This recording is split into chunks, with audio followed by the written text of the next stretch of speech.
Assalamualaikum warahmatullahi wabarakatuh. Innal hamdalillah nahmaduhu wa nasta'inuhu wa nastaghfiruh wa na'udzu billahi min syururi anfusina wa sayyiati a'malina. May yahdihillahu fala mudilla lahu wa may yudlil fala hadiya lahu. Rabbi shrah li sadri wa yassir li amri wahlul 'uqdatam min lisani yafqahu qawli. Amma ba'd. Kaum muslimin wal muslimat rahimakumullah, puji syukur kita aturkan kehadirat Allah bi qouli alhamdulillahirabbil alamin. Salawat dan salam mudah-mudahan tak terlimpah tercurah pada Rasulullah Muhammad sallallahu alaihi wasallam. Kaum muslimin wal muslimat rahimakumullah, dalam perjalanan kehidupan kita ini, selain kita ini berikhtiar, maka sesungguhnya hidayah Allah itu sangat penting bagi kita. Oleh karena itu, setidaknya Allah itu mengajarkan pada kita sehari semalam itu 17 kali kita ini minta untuk diberi hidayah oleh Allah. Ini menandakan betapa pentingnya hidayah itu, dan menandakan bahwa kita ini menjalani kehidupan ini tidak mungkin akan selaras dengan nilai-nilai yang Allah sampaikan pada kita, kecuali kalau kita itu dibimbing oleh Allah Subhanahu wa taala dengan kalimat yang sangat familiar dengan kita, yaitu di dalam surat Al-Fatihah Allah mengajarkan pada kita supaya kita ini minta hidayah pada Allah. A'udzubillahi minasyaitonir rajim. Ihdinas shiratal mustaqim. Ya Allah, tunjukkanlah kami ke jalan yang lurus. Para ulama ahli tafsir menjelaskan bahwa sesungguhnya hidayah Allah itu sudah ada pada diri kita. Jadi hidayah Allah itu kan sebetulnya kalau menurut ahli tafsir ada 4. Yang pertama itu hidayah naluri, hawashi. Kemudian yang kedua ini hidayah panca indera. Ada mata, ada telinga, dan yang lainnya. Kemudian yang ketiga ini hidayah akal, hidayatul akli, termasuk hati kita. Kemudian yang keempat ini hidayatul wahyi, hidayah dalam bentuk wahyu. Ada Al-Quran, ada Al-Sunnah, ini hidayah wahyu. Nah, keempat-empatnya ini kan sudah berada di diri kita. Ada naluri kita yang mengajak kebaikan, ada panca indera yang itu bisa kita gunakan untuk mencari informasi tentang kebaikan. Kemudian ada akal kita yang bisa kita gunakan untuk berpikir, untuk menentukan pilihan kita ini.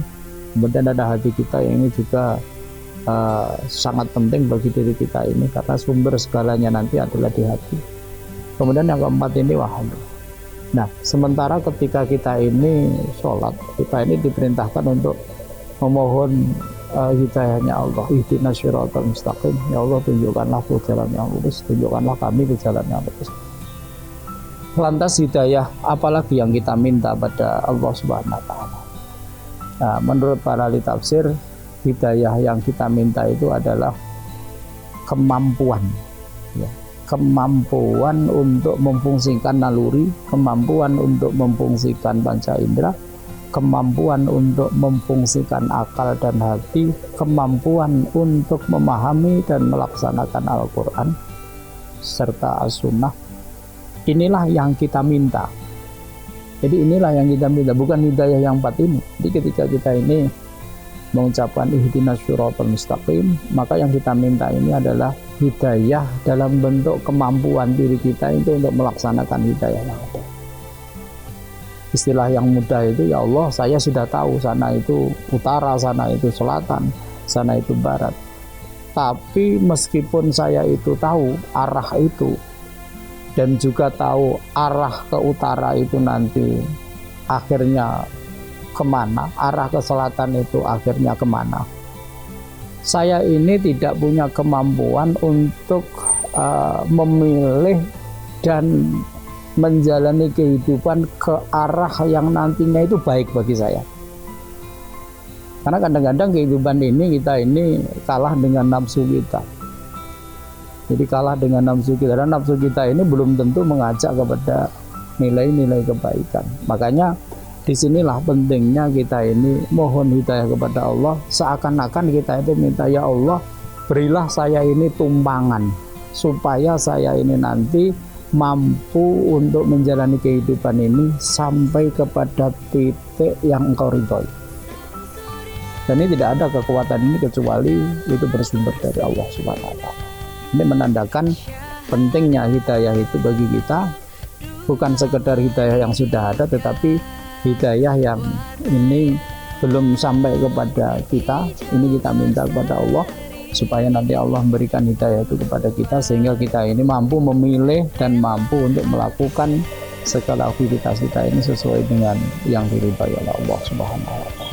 Mudah-mudahan ini ada manfaatnya dan bisa menjadi bahan renungan kita ini, dan mudah-mudahan Allah senantiasa memberikan tumpangan pada kita ini sehingga kita ini mudah untuk menjalani kehidupan sesuai dengan apa yang dikehendaki oleh Allah Subhanahu wa Ta'ala. Nasrun minallah wa fathun qarib wa basyiril mu'minin. Billahi taufiq wal hidayah. Assalamualaikum warahmatullahi wabarakatuh.